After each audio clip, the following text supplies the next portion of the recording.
শহীদ president Ziaur রহমানের খুনি জিয়াউর রহমানের পুত্র বর্তমান প্রধানমন্ত্রী তারেক রহমানকে হত্যার ছক কষছিলেন তারেক রহমানের বাসার খুব কাছে বসেই, খুবই নিশ্ছিদ্র নিরাপত্তা বেষ্টিত এলাকার ভেতরে বসে। চলুন জনপ্রিয় সোশ্যাল অ্যাক্টিভিস্ট ইলিয়াস হোসেন কি বলে একটু শুনে আসি। তার যে বাসার যে লোকেশন যেখান থেকে ধরা হয়েছে তাকে, সেখান থেকে তারেক রহমান যে বাসায় গুলশানে ছিলেন খুব বেশি দূরত্ব না, এত কাছাকাছি তার বাবার হত্যাকারী তার পাশে ছিল।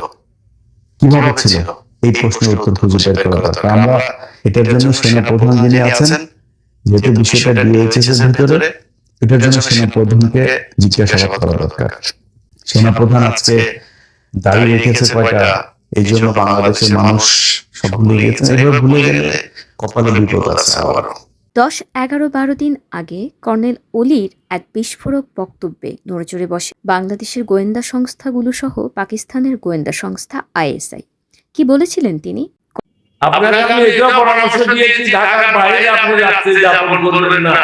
দর্শক, আপনারা ইতিমধ্যেই জানেন যে ৪৫ বছর পর শহীদ প্রেসিডেন্ট জিয়াউর রহমানের সেই বর্বরোচিত হত্যাযজ্ঞের একমাত্র জীবিত সাক্ষী এবং দণ্ডপ্রাপ্ত আসামি মেজর মোজাফফর হোসেনকে 15 জুলাই বুধবার মধ্যরাতে গ্রেফতার করা হয়। কিন্তু গোয়েন্দা তথ্য তো আগেই ছিল, তবে হঠাৎ এই সময়টাতেই কেন তড়িঘড়ি করে তাকে গ্রেফতার করা হয়েছে? কোন বিস্ফোরক তথ্যের ভিত্তিতে বাংলাদেশের গোয়েন্দা সংস্থাগুলো তাকে গ্রেফতার করতে বাধ্য হয়? কেমন ছিল সেই অভিযান? প্রেসিডেন্ট জিয়াউর রহমান হত্যার দণ্ডপ্রাপ্ত এই আসামি মেজর মোজাফফর জিয়াকে হত্যার পর দুর্গম পাহাড়ে লাশ গুম করে 1981 সালেই ভারত পালিয়ে যান। 81 থেকে 96 পর্যন্ত এর মধ্যে বিপ্লব সরকার ও জয় ব্যানার্জি এ দুটো ছদ্মনামে বাংলাদেশে বহুবার এসেছেন, আবার ফিরেও গেছেন। 96 সালে যখন আওয়ামী লীগ আবার ক্ষমতায় আসে, তখন ভারত তাকে বাংলাদেশে স্থায়ীভাবে থেকে যাওয়ার পরামর্শ দেয়।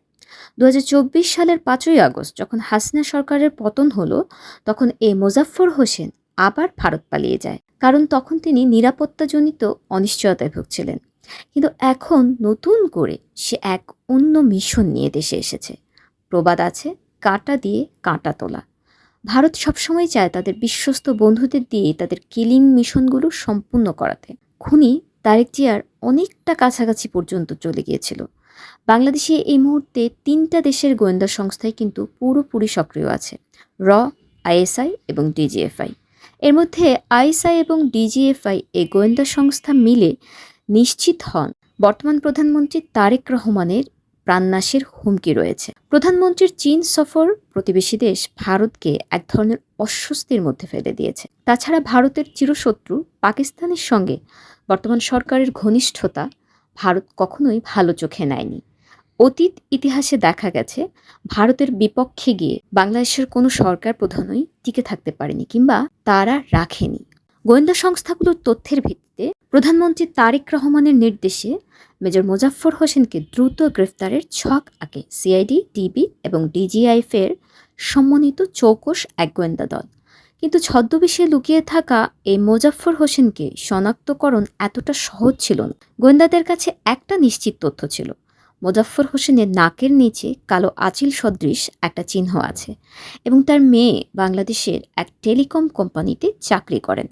সেই সূত্র ধরেই রেকি করে 15 জুলাই গভীর রাতে মোজাফফর হোসেনের বাসায় হাজির হয়ে যান একটি চৌকস গোয়েন্দা দল।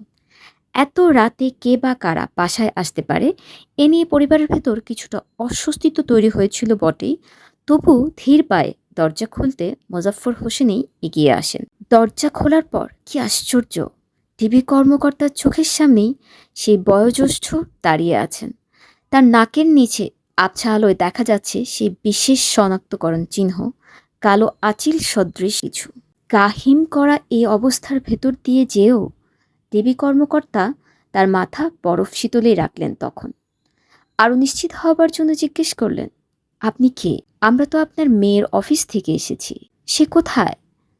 বয়োজ্যেষ্ঠ মোজাফফর ডিবির এই সুকৌশলী প্রশ্নে বিভ্রান্ত হয়ে অনেকটা সরল মনেই বলে বসলেন, আমি মোজাফফর, মেয়ের বাবা। ডিবি কর্মকর্তারা এবার আর এক মুহূর্ত দেরি না করে তাকে সোজা হ্যান্ডকাফ পরালেন। প্রেসিডেন্ট জিয়াউর রহমানের খুনি মোজাফফর হয়তো ভেবেছিল মহাকালের গর্ভে কবেই হারিয়ে গেছে জিয়া হত্যা উপাখ্যান, কিন্তু না, পাপ যে তার বাপকেও ছাড়ে না।